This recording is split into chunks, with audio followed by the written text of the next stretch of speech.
Hi, Bill Henshaw here again with one of my current events videos, and I'm going to be discussing a situation I talked about at some length about how you get, real justice for people like Breonna Taylor, George Floyd, Oscar Grant, and Eric Garner, to name a few.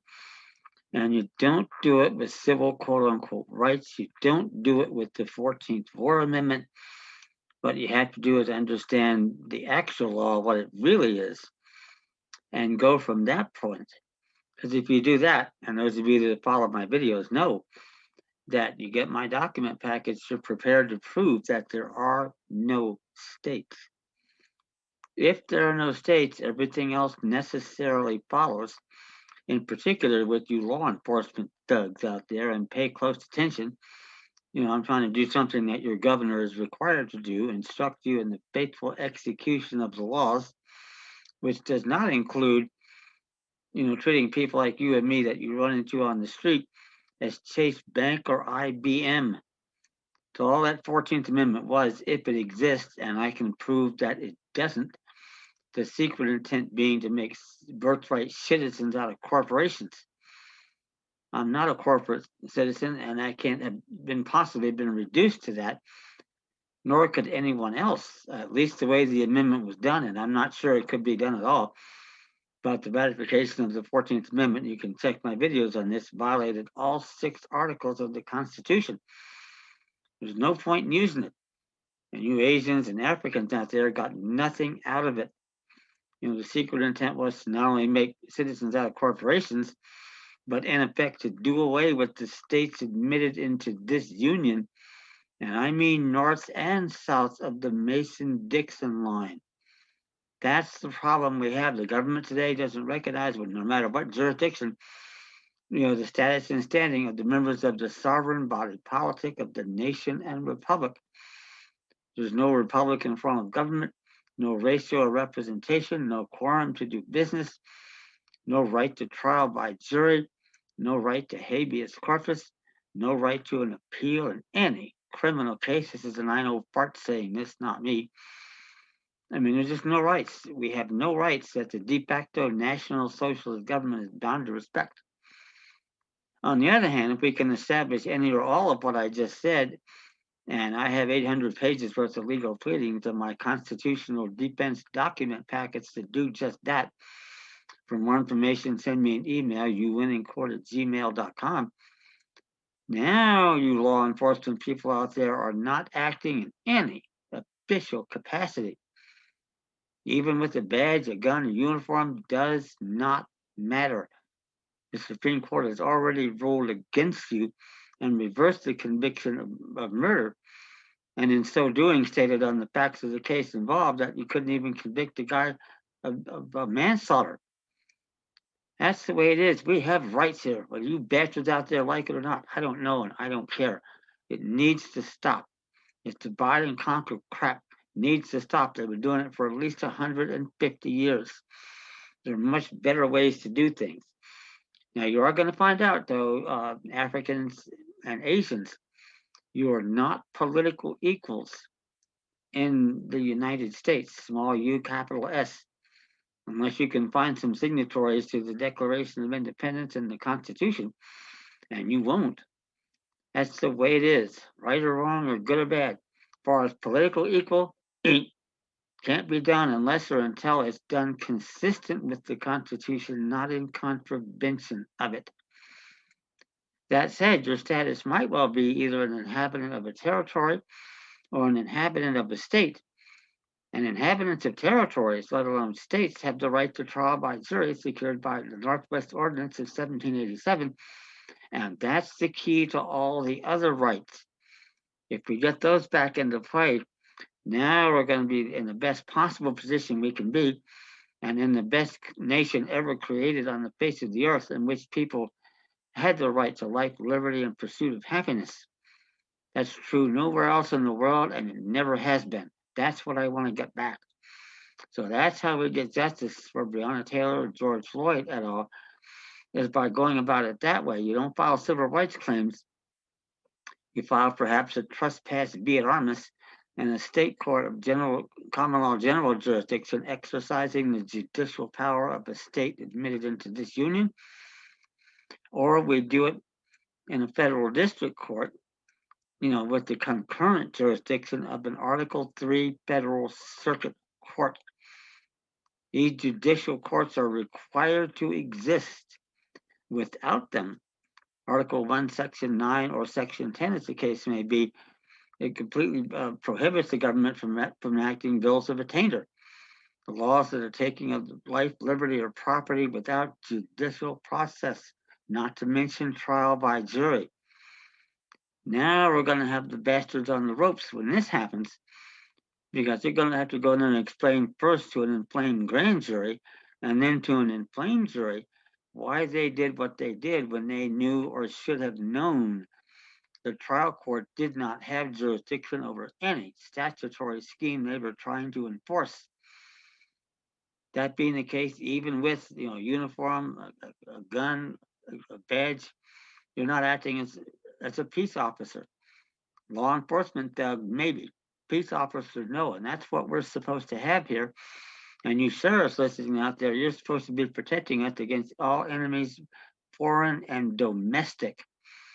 And we have both of them. A lot of them you'll find in the State Bar Association, unregistered foreign agents that are sworn to the City of London. And that oath apparently supersedes their oath to the Constitution. Go figure. And they have not been appointed by the president as required by Article 2, Section 2, the Appointments Clause. Now, the fact that you don't know that, if you're a law enforcement agent, think about this, because they're putting you on the front lines. And that sooner or later is going to bring you into contact with people like me that know our rights and know that we have a right to enforce them. We also know, as I said, if you go into your courts, quote unquote courts, federal legislative territorial tribunals, not judicial courts, there are no rights. We have no remedies. And this won't change unless or until we get the changes I mentioned earlier and get back to our states, and cut all this crap out of my former hometown of Washington, D.C., where everything affects interstate commerce. And think about this, all you bastards in Congress, Pansy Nosy, Jackie Spire, up Chuck Schumer. If you don't have states, where in the hell is the jurisdiction and venue for interstate commerce? It doesn't exist. Now we're in territories, and if you're in insular territories, you're apparently subject to the total control of Congress, apparently without limitations. And this type of thing, by the way, was one reason they don't want you people out there to know about the case called Scott v. Sanford, otherwise known as that infamous Dred Scott case from 1857, because there's a lot of discussion in there, and to be sure, it's called legal dicta. In other words, they didn't rule on issues, but some of the justices anticipated by ruling on the issue or making their opinions about whether Congress was limited in territories, and they ruled that it was. That would facilitate people, especially moving from the southern states and going out west where new states were being made, to be able to do that and understand they would have a strong voice in whether that state got admitted as a free state or slave state or something else. And that's the nature of free and independent states. Hey, Congress can tell the states who its citizens are going to be. You don't have an independent state anymore. You have nothing but, a whole slew of dependent people, and the relationship between, the citizens and government gets reversed from principals and agents to guardians and wards, or more directly put, masters and slaves. And that's what we have now. It hasn't changed since the war between the states. It's just that now everyone is considered slaves, and we're all equal in that way. So there's no violation of the Equal Protection Clause of the fucking 14th Amendment, right? See you later. And we only have such rights as you can enforce. And once in a while, they have to make it look good. The George Floyd case in Minnesota might be one. I'm still expecting that case not to go to trial, but it could. And there's a rare case. And then you have the case in Texas. I can't recall details right now. This woman shoots this black man to death because she thought she was in her own apartment, and she gets 10 years. So there's not much justice there. To me, I think 25 would have been more like it. And perhaps based on the facts, if I heard him as a jury, a member of a jury, it might be 2,000 volts. I mean, you just can't do what these people are doing and get away with it unless you have a very powerful political action committee in control of the state legislature in your state capital, and they tell them what to do. That's how this happens, and this is the kind of crap we have to cut out. All these middlemen, the state bar association, you name it, get rid of them. Now we get real justice, and for everybody across the board, whether white, black, whatever, you go out there, as a peace officer and sworn and bound by this Constitution and laws and acted in pursuance thereof, and you don't do it. Words mean things, and acts have consequences. That may come very hard learning to some of these law enforcement thugs out there, but that's the way it is. If you volunteered into that and you've taken the oath, you're saying, I know what to do and I know what not to do. Once you prove you don't, you've got real problems. And for me, this is especially true with a lot of law enforcement thugs that are ex-military. And who knows what's happened to them when they're military, what kind of crap they get put in them and how they get trained and this, that, and the other. And they come out, and my goodness, they can't tell a difference from Iraq and Indiana. That's not a good job qualification when you have a gun and a badge, to say the least, and you don't have a clue what the difference is. This has to change. So, and it does seem on the surface like a lot. It really isn't. Once we start making changes in the right direction, it'll catch on and it'll go quickly.